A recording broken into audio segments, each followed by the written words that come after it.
ഈ പ്രതി വരുമ്പോൾ ഒരു ജഡ്ജി എഴുന്നേറ്റ് നിൽക്കുക എന്ന് പറയുന്നതിന് അർത്ഥം എന്നാണ്. അത്ര ബഹുമാനത്താണ് ജഡ്ജി എന്നെ വിധി പറയുന്നതും കേസ് നടത്തുന്നതും.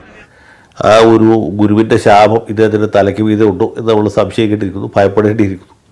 100 കൊല്ലം പഴക്കമുള്ള പാരമ്പര്യമുള്ള പത്രമാണ് മാതൃഭൂമി.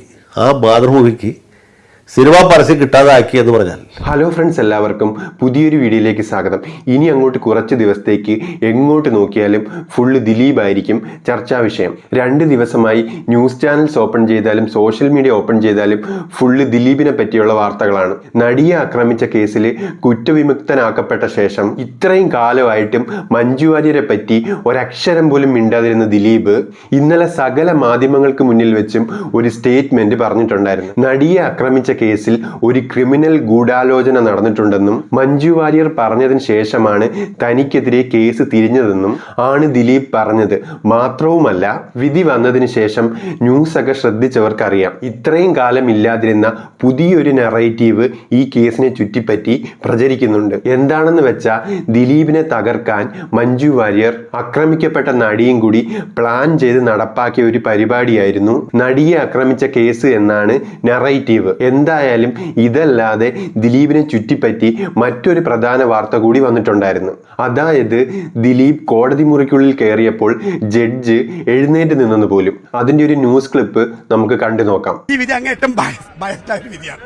കാരണം ഈ പ്രതി വരുമ്പോൾ ഒരു ജഡ്ജി എഴുന്നേറ്റ് നിൽക്കുക എന്ന് പറയുന്നതിന് അർത്ഥം എന്നാണ്. അത്ര ബഹുമാനത്താണ് ജഡ്ജി എന്നെ വിധി പറയുന്നതും കേസ് നടത്തുന്നതും. നമ്മൾ ആദ്യം മുതൽ ഫോളോ ചെയ്യുന്ന ആളാണ്. ഇതിനു വേണ്ടി അധ്വാനിച്ച വിമൻ കളക്റ്റീവ്, വക്കീലന്മാരെ, അതുപോലെ പി ടി തോമസ്, ലാൽ, ഇവരൊക്കെ കുറ്റവാളികളാക്കപ്പെട്ടിരിക്കുകയാണ്. ഒരു സമൂഹത്തിന് അവർ കുറ്റവാളികളാക്കിക്കൊണ്ട് യഥാർത്ഥ പ്രതി രക്ഷപ്പെട്ടിരിക്കുന്നത്. ഇത് അങ്ങേയറ്റം ഹീനമായ ഒരു വിധിയാണ്. ഈ വിധിക്കെതിരെ മുകളിലേക്ക് അപ്പീൽ പോകേണ്ടതുണ്ടെന്നാണ് ഞങ്ങളുടെ അഭിപ്രായം. ഒരു പെൺകുട്ടിയുടെ ജീവിതം, 8 വർഷത്തെ അവരുടെ സമ്പുഷ്ടമായ ജീവിതത്തെ തകർത്തുള്ള വിധി വന്നിരിക്കുന്നു. ദിലീപിനെ കണ്ടപ്പോൾ ബഹുമാനത്തോടു കൂടി ജഡ്ജ് എഴുന്നേറ്റ് നിന്നു എന്നൊക്കെ പറഞ്ഞാൽ അത് അന്വേഷിക്കേണ്ടത് തന്നെയാണ്. കോടതി മുറിക്കുള്ളിൽ വെച്ച് ഏത് തമ്പുരാനെ കണ്ടാലും ജഡ്ജ് എഴുന്നേൽക്കേണ്ട ഒരാവശ്യവും ഇല്ല. അങ്ങനെ ഒരു കീഴ്വഴക്കം കോടതിക്കുള്ളിലില്ല. കോടതിക്കുള്ളിൽ ജഡ്ജാണ് മെയിൻ. എന്തായാലും ഈ ഇൻസിഡന്റിനെ കുറിച്ച് കൂടുതലൊന്നും പറയാൻ എനിക്കില്ല. കാരണം നമ്മൾ എന്തെങ്കിലും പറഞ്ഞാൽ അത് പിന്നെ കോടതി അലക്ഷ്യമാവും. അതുകൊണ്ട് ആ ഒരു വിഷയം അവിടെ നിൽക്കട്ടെ. ഇനി നമുക്ക് അഡ്വക്കേറ്റ് ജയശങ്കറിലേക്ക് വരാം.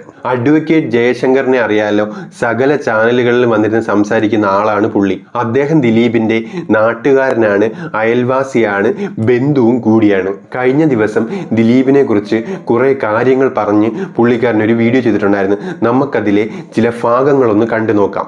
ഈ സുപ്രസിദ്ധ സിനിമാനടൻ എന്നല്ല, കുപ്രസിദ്ധ സിനിമാനടൻ എന്നുള്ള കുറച്ചുകൂടി ശരി എന്നെനിക്ക് തോന്നുന്നു. കുപ്രസിദ്ധ സിനിമാനടൻ ദിലീപ് എന്ന് വിളിക്കുന്ന ഗോപാലകൃഷ്ണൻ എൻ്റെ ഒരു അയൽവാസിയും ബാല്യകാല സുഹൃത്തും ബന്ധു കൂടിയാണ് എന്ന കാര്യം പലർക്കും അറിയാമോ എന്നെനിക്കറിയില്ല. എന്നാൽ സത്യമാണ്, ഞങ്ങൾ രണ്ടുപേരും നാട്ടുകാരാണ്, അയൽവാസികളാണ്, ബന്ധുക്കളുമാണ്. അദ്ദേഹത്തെ സംബന്ധിച്ചിടത്തോളം പറഞ്ഞാൽ പുള്ളി അവിടുത്തെ ഒരു സ്ഥാനത്തെ പ്രധാനപ്പെട്ട ആ ഒരു നായർ തറവാട്ടിലെ അംഗമാണ്. അദ്ദേഹത്തിൻ്റെ മുത്തച്ഛൻ, അച്ഛൻ്റെ അച്ഛൻ സ്ഥാനത്തെ ഒരു വലിയ പ്രമാണിയും ഭൂവുടമയും മറ്റുമൊക്കെ ആയിരുന്നു. ഇദ്ദേഹത്തിൻ്റെ അച്ഛൻ്റെ സഹോദരന്മാരെല്ലാവരും നല്ല നിലയിലാണ്, അവരുടെ മക്കളും മക്കളുടെ മക്കളുമൊക്കെ നല്ല നിലയിലാണ്. എല്ലാം ഒരു ഭേദപ്പെട്ട കുടുംബമാണ്. സർക്കാർ ജോലിയും മറ്റ് സൗകര്യങ്ങളും സംവിധാനങ്ങളൊക്കെ ഉള്ളവരാണ്. ഇദ്ദേഹത്തിൻ്റെ പിതാവ് അത്യാവശ്യം മദ്യപാന ശീലമൊക്കെ ഉള്ള ആളായതുകൊണ്ട് ഇവരുടെ ആ ഒരു ബ്രാഞ്ച് മാത്രം കുറച്ച് സാമ്പത്തികമായിട്ട് ബുദ്ധിമുട്ട് നേരിടുന്ന കൂട്ടത്തിലായിരുന്നു. അദ്ദേഹം അവിടെ ആലുവയിലൊരു സ്കൂളിലാണ് പഠിച്ചത്. തുടർന്ന് ആലുവ UC കോളേജിൽ പ്രീഡിഗ്രിക്ക് ചേർന്നു. Predegree 3rd ഗ്രൂപ്പായിരുന്നു. പഠിക്കുന്ന സമയത്ത് ഇദ്ദേഹം അത്യാവശ്യം മിമിക്രി മോണോആക്റ്റൊക്കെ നടത്തുന്ന ആളാണ്. UC കോളേജിലെ വളരെ പണ്ഡിതനായ, എല്ലാവർക്കും സ്വീകാര്യനായ ഒരു അധ്യാപകരെ പരിഹസിച്ചോടെന്ന് പറഞ്ഞാൽ പോരാ, മുറിപ്പെടുത്തുന്ന രീതിയിൽ ഇദ്ദേഹം ഒരിക്കൽ മിമിക്രി അവതരിപ്പിച്ചു എന്നുള്ളതാണ് ചരിത്രം. അത് ഈ അധ്യാപകരെ വ്യക്തിപരമായിട്ട് വളരെ വേദനിപ്പിച്ചു. അത്രയും ഒരു ഹാർട്ടിക് ആയിട്ടുള്ള ഒരു പരിപാടിയായിരുന്നു. അതേ തുടർന്ന് പ്രിൻസിപ്പളായിരുന്ന അന്നത്തെ ഡോക്ടർ AM ചാക്കോ സാർ ഇദ്ദേഹത്തിന് പിന്നെ നടപടിയൊന്നും എടുത്തില്ല. കോളേജിൽ പോയപ്പോൾ ഇനി മേലിൽ ഈ കോളേജിൽ അപ്ലൈ ഇല്ല എന്ന് എഴുതി പഠിച്ചിട്ടാണ് പുള്ളിക്ക് TC കോട്ടർ സർട്ടിഫിക്കറ്റ് കൊടുത്തു വിട്ടത്. ആ ഒരു ഗുരുവിന്റെ ശാപം ഇദ്ദേഹത്തിന്റെ തലയ്ക്ക് വീതം ഉണ്ടോ എന്ന് നമ്മൾ സംശയിക്കേണ്ടിയിരിക്കുന്നു, ഭയപ്പെടേണ്ടിയിരിക്കുന്നു. ആ ഗുരുവിന്റെ ശാപം കൊണ്ടാണ് ദിലീപ് ഇങ്ങനെയൊക്കെ അനുഭവിക്കേണ്ടി വന്നത് എന്ന് പറയുന്നതിൽ വലിയ കാര്യമുണ്ടെന്ന് എനിക്ക് തോന്നുന്നില്ല.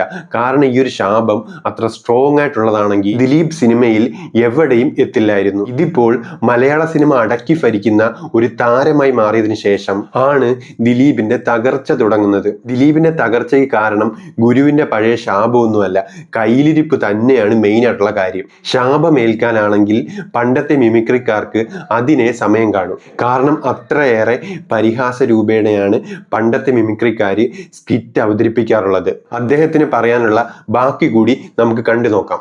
കമലിൻ്റെ ഈ പുഴയും കടന്ന് എന്ന സിനിമ വരുന്നു. അതിൽ വീണ്ടും മഞ്ജു വാര്യരുടെ നായകനാവും. മഞ്ജുവായിട്ട് പ്രണയത്തിലാവും. വീട്ടുകാരുടെ എതിർപ്പിനെ അവഗണിച്ചുകൊണ്ട് അദ്ദേഹം മഞ്ജുവിനെ വിവാഹം കഴിക്കുന്നു. തുടർന്ന് മഞ്ജു സിനിമയിൽ നിന്നും പിന്മാറും. ഇദ്ദേഹം അപ്പോഴൊരു വലിയ നടനൊന്നുമായിട്ടില്ല. മമ്മൂട്ടി, മോഹൻലാലും, ജയറാമും അതുപോലെ തന്നെ സുരേഷ് ഗോപിയൊക്കെ നിറഞ്ഞ് കവിഞ്ഞ് നിൽക്കുകയാണ് സ്ക്രീനിൽ. അതിനുശേഷമാണ് ദിലീപിൻ്റെ സിനിമകൾ താരമേനെ വിജയിക്കാൻ തുടങ്ങുന്നത്. അദ്ദേഹം അതിനൊരു വലിയ ഹിറ്റ് എന്ന് പറയുന്നത് നമ്മുടെ മീശമാധവനാണ്. അതോടൊപ്പം തന്നെ അമ്മ സംഘടനയ്ക്ക് വേണ്ടി പുള്ളി 2020 എന്ന സിനിമ എടുക്കുന്നു. അത് വലിയ വിജയമാകും. അതുകൊണ്ട് ഈ മലയാള സിനിമയിൽ ഇദ്ദേഹത്തിന് വലിയൊരു സ്ഥാനം ലഭിക്കും. നടന്നുള്ള നിലയ്ക്ക് മാത്രമല്ല, ആ ഒരു നടത്തിപ്പുകാരൻ, ഒരു പ്രധാനപ്പെട്ട ആൾ എന്ന രീതിയിലേക്ക് എത്തും. പിന്നീട് ഇദ്ദേഹം സിനിമകളിൽ സംവിധായകൻ ഇന്ന ആളായിരിക്കണം, ക്യാമറാമാൻ ഇന്ന ആളായിരിക്കണം, നടി ഇന്ന ആളായിരിക്കണം എന്നൊക്കെ നിർദ്ദേശിക്കാൻ തുടങ്ങുന്നു.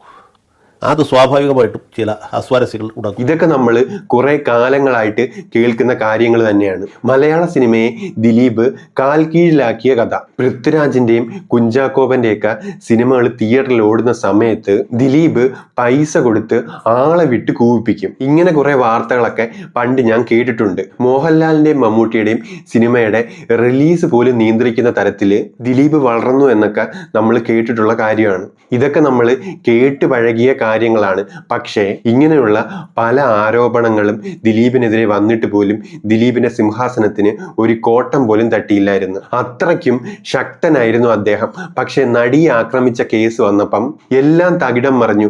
പല സ്ഥാനമാനങ്ങളും ദിലീപിന് നഷ്ടമായി. എന്നിട്ട് പോലും ദിലീപിന്റെ പവർ പൂർണ്ണമായി നഷ്ടമായില്ല എന്നാണ് അഡ്വക്കേറ്റ് ജയശങ്കർ പറയുന്നത്. നമുക്കതുകൂടി ഒന്ന് കണ്ടു നോക്കാം.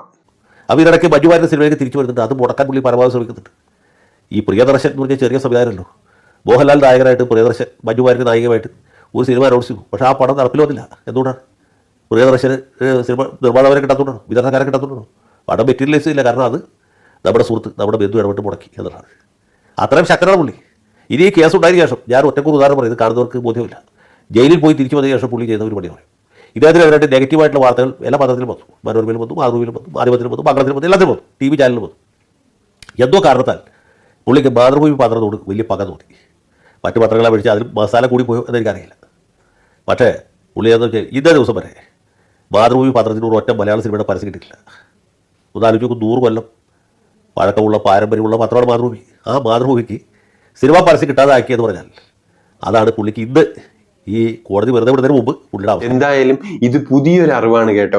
മാതൃഭൂമി പത്രത്തിൽ സിനിമാ പരസ്യങ്ങളൊന്നും വരില്ല, ദിലീപാണ് അത് മുടക്കിയത് എന്നുള്ളതൊക്കെ ഞാൻ ആദ്യമായിട്ടാണ് കേൾക്കുന്നത്. മാതൃഭൂമി പത്രത്തിൽ സിനിമാ പരസ്യങ്ങൾ വരാറുണ്ടോ ഇല്ലയോ എന്നൊന്നും ഞാൻ ശ്രദ്ധിച്ചിട്ടില്ല. അതുകൊണ്ട് ഈ ഒരു വിഷയത്തിൽ എനിക്ക് കൂടുതലൊന്നും പറയാൻ പറ്റില്ല. സിനിമയിൽ സജീവമല്ലായിരുന്നിട്ട് പോലും സിനിമയിൽ നടക്കുന്ന പല കാര്യങ്ങളും നിയന്ത്രിക്കാനും അഭിപ്രായം പറയാനുള്ള പവർ ദിലീപിനുണ്ടായിരുന്നു.